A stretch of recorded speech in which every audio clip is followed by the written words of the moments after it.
नमस्कार, MDP news 24 में स्वागत है। मैं हूं उमेश मिश्रा। आइए जानते हैं आज की प्रमुख खबरें। आपके शहर मधुपुर में खुल गया है बुलेट का सर्विस सेंटर, जहां आपके रॉयल इनफील्ड से जुड़े सभी ओरिजिनल पार्ट्स और मॉडिफाई करने का सारा सामान उचित मूल्य पर उपलब्ध है। थाना प्रभारी के निलंबन की मांग को लेकर अनुमंडल के पत्रकारों का सभी प्रखंड कार्यालयों में धरना प्रदर्शन। अखिल भारतीय विद्यार्थी परिषद के आंदोलन के आगे झुके प्रभारी प्राचार्य फीस होगी समायोजित। कांग्रेस सेवा दल के उपाध्यक्ष अजय कुमार ने इंस्पेक्टर सत्येंद्र प्रसाद को अविलंब हटाने की मांग एसपी से की। मार्गोमुंडा प्रखंड में क्रिकेट प्रतियोगिता का आयोजन। बेटे की हत्या की आशंका को लेकर पति और सौतन पर कराया मामला दर्ज। प्रखंड कार्यालय में आधार बनाने में नहीं हो रही सुरक्षा मानकों का पालन, लोग घंटों रहते हैं परेशान।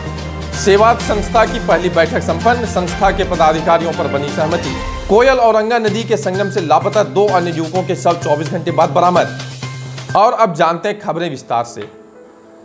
मधुपुर इंस्पेक्टर इंचार्ज सत्येंद्र प्रसाद के द्वारा छायाकार सनी खान के साथ किए गए अमानवीय व्यवहार को लेकर आज अनुमंडल के सभी प्रखंडों के पत्रकार संघ के द्वारा प्रखंड मुख्यालयों के समक्ष धरना प्रदर्शन किया गया।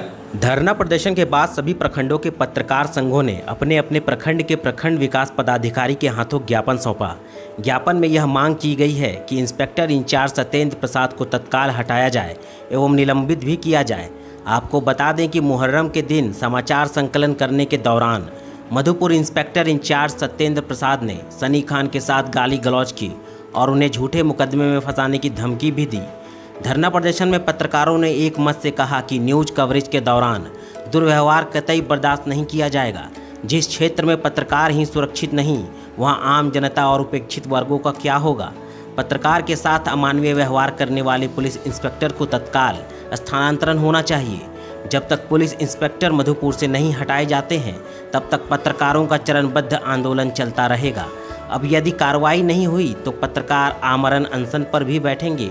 पालोजोरी प्रखंड के पत्रकारों के धरने में पूर्व मंत्री सह वर्तमान सारठ विधायक रणधीर सिंह भी शामिल हुए। सारठ विधायक रणधीर सिंह ने कहा कि इतने दिन बीत जाने के बाद भी एक इंस्पेक्टर का नहीं हटाया जाना वर्तमान सरकार की नीयत को दर्शाती है कि वह पत्रकारों के प्रति क्या सोच रखती है। सच्चाई का काम करने से जो पत्रकार का काम है, निर्भीक होकर और सच्चाई को जनता के बीच में लाने का काम जो संविधान में फंडामेंटल नहीं मिला है, आप दमन राजनीति से रोक नहीं सकते, नहीं तो हीट से हीट बजा देंगे। ऐसे इंस्पेक्टर को मैं देवराज नए पदस्थापित एसपी, मैं आज सोशल मीडिया के माध्यम से और आज इस धरना के माध्यम से जिला के आरक्षी अधीक्षक, नव पदस्थापित आरक्षी अधीक्षक से कई शब्दों में उन्हें आवाज पहुंचाना चाहता हूं। अविलंब ऐसे बेलगाम पुलिस इंस्पेक्टर मधुपुर को देशिमा सस्पेंड करे, सस्पेंड करके लाइन हाजिर करो उसे। लोकतंत्र की शादी हो गई, बापू तेरे देश की बर्बादी हो गई। अन्याय के खिलाफ आवाज बुलंद करो, बुलंद करो, बुलंद करो। अगर अब हम नहीं उठे तो जुल्म बढ़ता जाएगा, अगर अब हम नहीं उठे तो जुल्म बढ़ता जाएगा। जो जुल्म के टक्कर में संघर्ष हमारा नारा है, जो जुल्म के टक्कर में संघर्ष हमारा नारा है। जिंदाबाद जिंदाबाद। मधुपुर इंस्पेक्टर होश में आओ, होश में आओ, होश में आओ। मधुपुर इंस्पेक्टर होश में आओ, होश में आओ, होश में आओ। पत्रकार से भेदभाव बंद करो, बंद करो।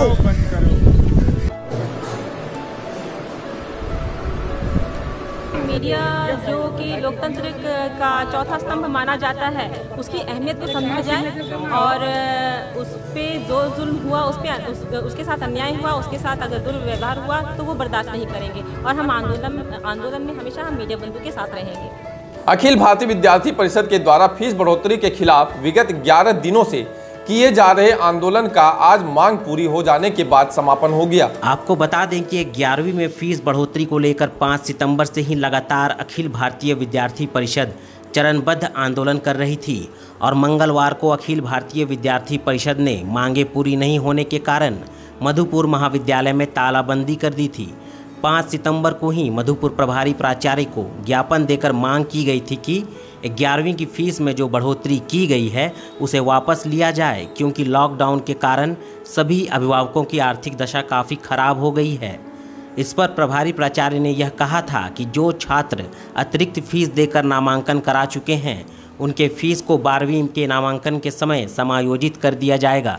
लेकिन 10 दिन बीत जाने के बाद भी जब महाविद्यालय की ओर से इस पर कोई संज्ञान नहीं लिया गया, तब अखिल भारतीय विद्यार्थी परिषद के सदस्यों ने बीते मंगलवार से मधुपुर महाविद्यालय में तालाबंदी कर कामकाज को ठप कर दिया था। आज मधुपुर कॉलेज प्रभारी प्राचार्य पशुपति राय के द्वारा लिखित दिया गया है कि जो भी फीस अतिरिक्त ली गई है उसको 12वीं में नामांकन के समय समायोजित कर दिया जाएगा। उसके बाद विद्यार्थी परिषद ने अपने आंदोलन को समाप्त कर मधुपुर कॉलेज में किए गए तालाबंदी को खत्म कर दिया है। मौके पर अखिल भारतीय विद्यार्थी परिषद के महाविद्यालय अध्यक्ष सुदामा यादव, सुमित यादव, अंकित सिंह राठौड़ के साथ कई सदस्य भी मौजूद थे। थाना प्रभारी द्वारा पत्रकार के साथ किए गए दुर्व्यवहार का मामला तूल पकड़ता ही जा रहा है। इसी बीच देवघर में कांग्रेस सेवा दल के उपाध्यक्ष अजय कुमार ने इंस्पेक्टर सत्येंद्र प्रसाद को अविलंब हटाने की मांग एसपी से की है। मार्गोमुंडा प्रखंड क्षेत्र के बंसमी पंचायत के घाघरा गांव में चांद क्लब के बैनर तले क्रिकेट प्रतियोगिता का आयोजन सोशल डिस्टेंस का पालन करते हुए किया गया। मैच का उद्घाटन सामाजिक कार्यकर्ता शंकर रवानी ने किया। प्रतियोगिता का उद्घाटन कर मैच कसिया टाड़ एवं पंदनिया के बीच खेला गया। मौके पर शंकर रवानी ने कहा है कि युवा शिक्षा के साथ साथ खेल में भी बेहतर प्रदर्शन कर अपने गांव, पंचायत, प्रखंड व जिला का भी नाम रोशन कर सकता है और अच्छा खेल कर उच्च स्तरीय क्रिकेट प्रतियोगिता में भी खेल सकता है। खेल से शारीरिक विकास के साथ साथ मानसिक विकास तो होता ही है, साथ ही साथ प्रतियोगिता की भावना भी जागृत होती है। इसी उद्देश्य से यह प्रतियोगिता कराया गया है।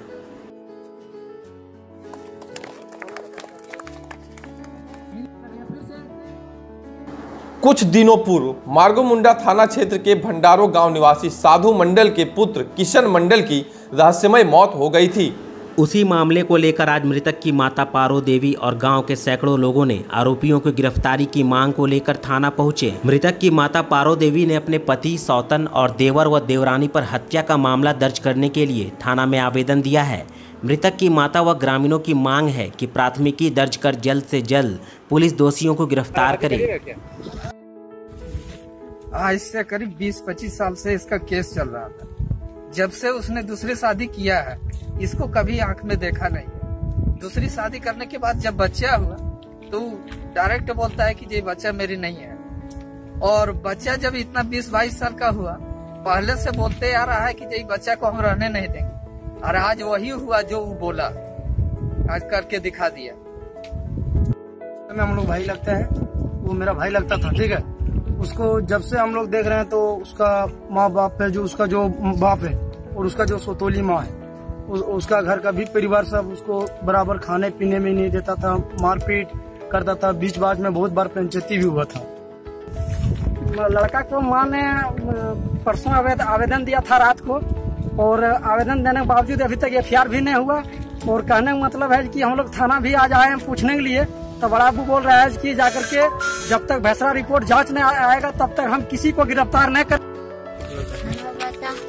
हमारे बच्चा जाल माल खोली गेले, एगो रोटी यार डूबिया में इतना दूध दिल के खेल के यार हम खोली डाल लिए, गोबर बड़न कर लिए, तब गेलिए भात ले जलपान ले और जला माला गेले, ओकरे पीछे लग गेले ओकर बपा और ओकर काका साबु मिली हमार बटवा गाछा पटक पटक में ले के पानिया में पी दे। मधुपुर प्रखंड कार्यालय में आधार कार्ड बनवाने के लिए प्रतिदिन लोगों का जमावड़ा लगता है। दूर दूर से आए लोग सुबह से ही कार्यालय खुलने की प्रतीक्षा में खड़े हो जाते हैं और जैसे ही कार्यालय खुलता है लोग भेड़ बकरियों की तरह खिड़की के पास खड़े होने के लिए भागते हैं।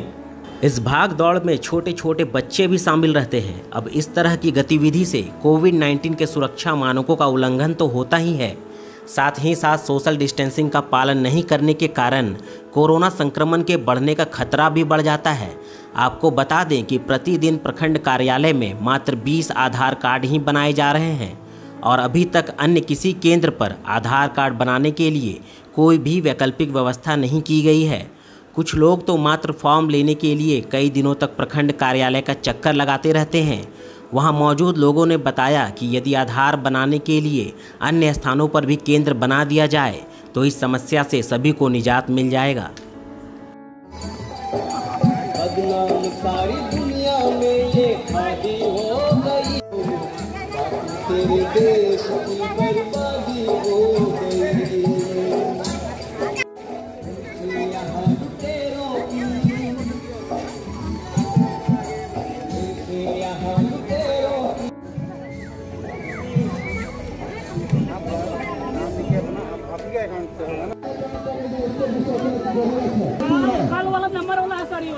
भारत जिले के अंदर 6 बाइक की चोरी हो गई है, 1,75,000। आधार कार्ड के लिए मेरा बेटी की तरफ से आधार कार्ड बनाना था, स्कूल में जमा करना था, ठीक है ना।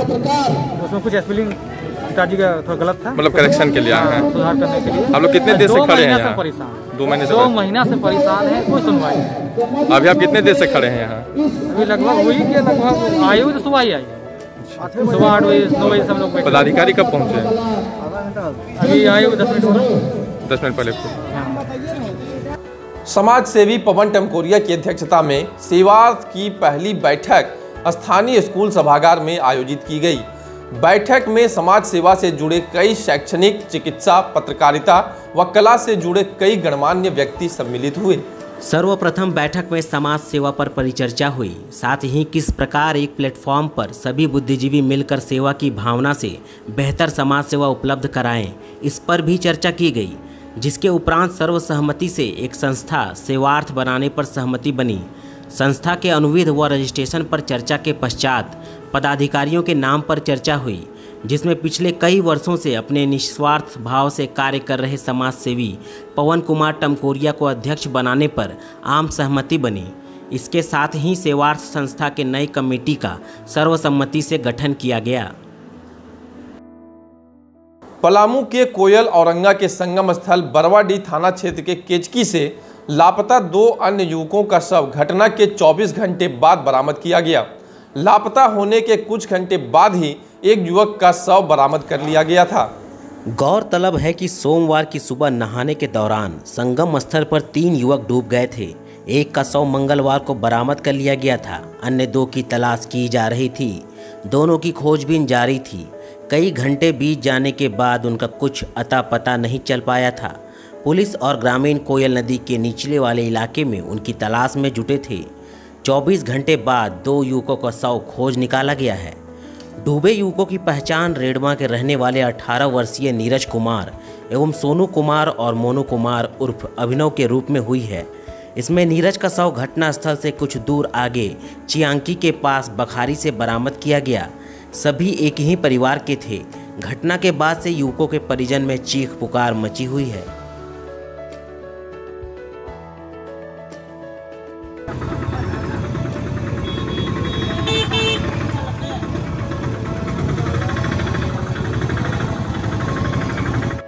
लड़का जो रेडमा के रहने वाले थे, इन्होंने नहाने क्रम में डूब गए थे, जो कि कल ही एक लड़का का बॉडी बरामद किया गया था और आज जो है सो तेलियाबांध नदी से जो है सो 2 लड़का का बॉडी बरामद किया गया और पोस्टमार्टम तो जो है सो सदर हॉस्पिटल बरामद किया गया। और आज के लिए बस इतना ही। कल मिलते हैं फिर कुछ नई खबरों के साथ। तब तक के लिए दीजिए हमें इजाजत। नमस्कार।